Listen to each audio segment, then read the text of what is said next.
Mga kawok, mga kababayan, ako si Lan ng hashtag Walk with Lan, ang inyong tagapagkwento ng katotohanan sa gitna ng kaguluhan. Ngayon sa episode na ito ng hashtag Walk with Lan, tayo maglalakbay sa isang kwento na parang fairy tale pero puno ng politika at drama.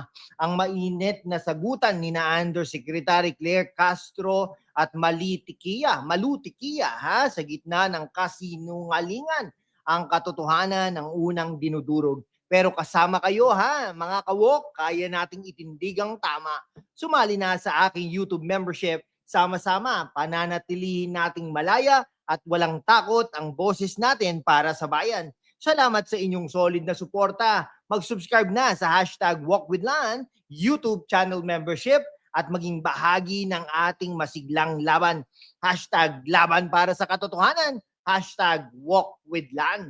Shoutout sa ating global audience. Sa mga OFW sa United States, keep fighting. Sa Canada, salamat sa suporta. Australia, United Kingdom, Germany, Japan, Hong Kong, United Arab Emirates, Italy, at syempre sa ating minamahal na Pilipinas. Kayong lahat ang dahilan kung bakit tayo naririto.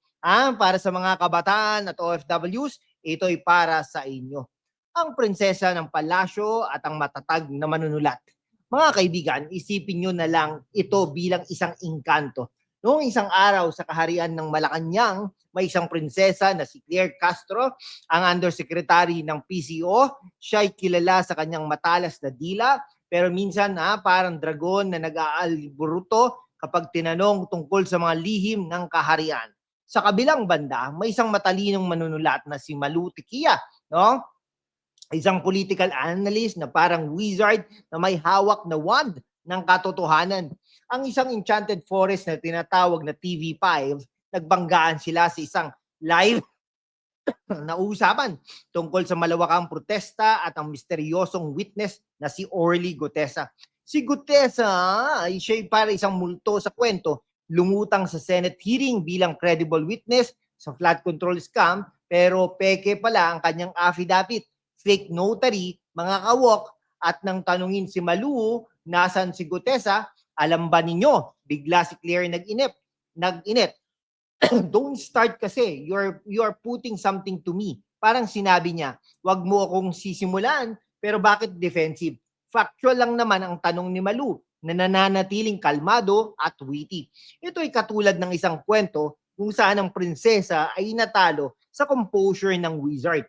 Critical ito mga kabataan, dahil nagpapakita ito ng kakulangan sa accountability sa gobyerno sa survey ng Publicus Asia ni Malu. Lumalabas na ang publiko ay naghahanap ng transparency, hindi evasion. Mga kawok, kung nagustuhan ninyo ang kwento, hit that subscribe button. Share sa inyong mga kaibigan sa UAE o Japan. Para sa mga OFWs, ito'y reminder na ang boses nyo ay mahalaga. Pumunta tayo sa mas malalim na gubat. Si Orly Gutesa ay iniharap ni Senador Rodante Marcoleta sa hearing tungkol sa ghost flood control projects. Milyong-milyong piso na nawawala, pero magic. Pero pag napag-alaman ng Manila RTC na fake ang notary sa affidavit niya. Bakit?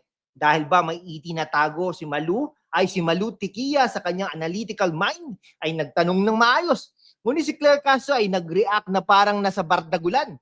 Ayan ang propaganda, sabi ni Marlu.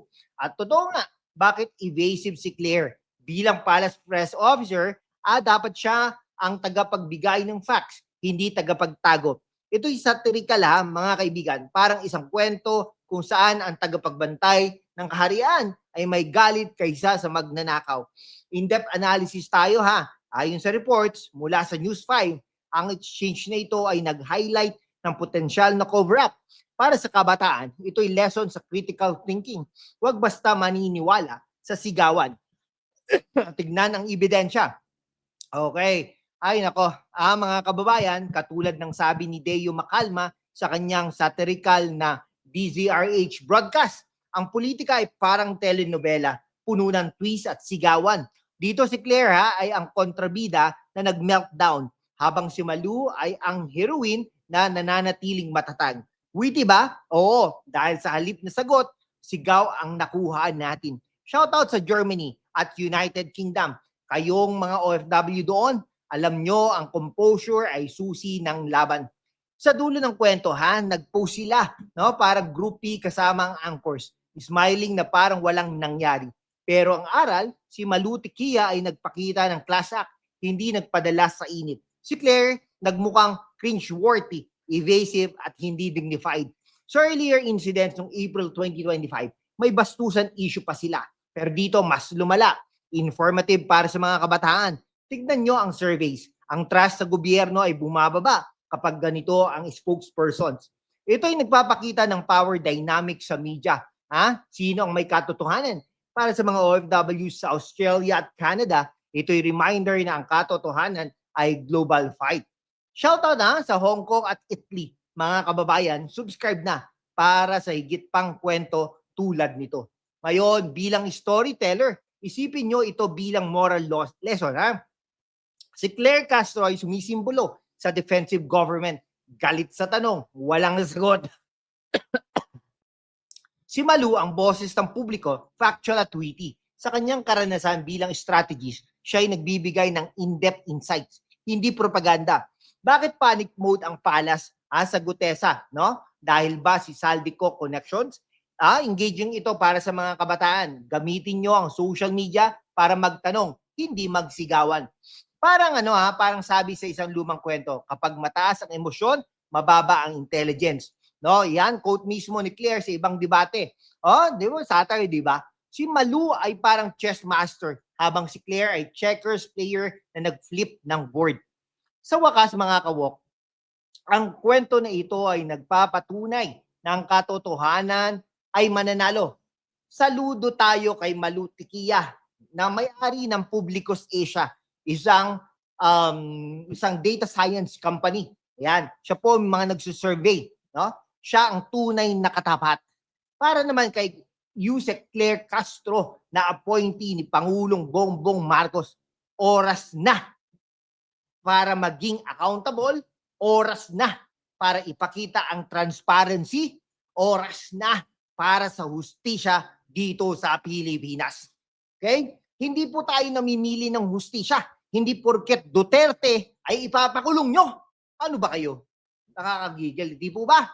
Bakit? Lahat na po ba kasalanan ng mga Duterte?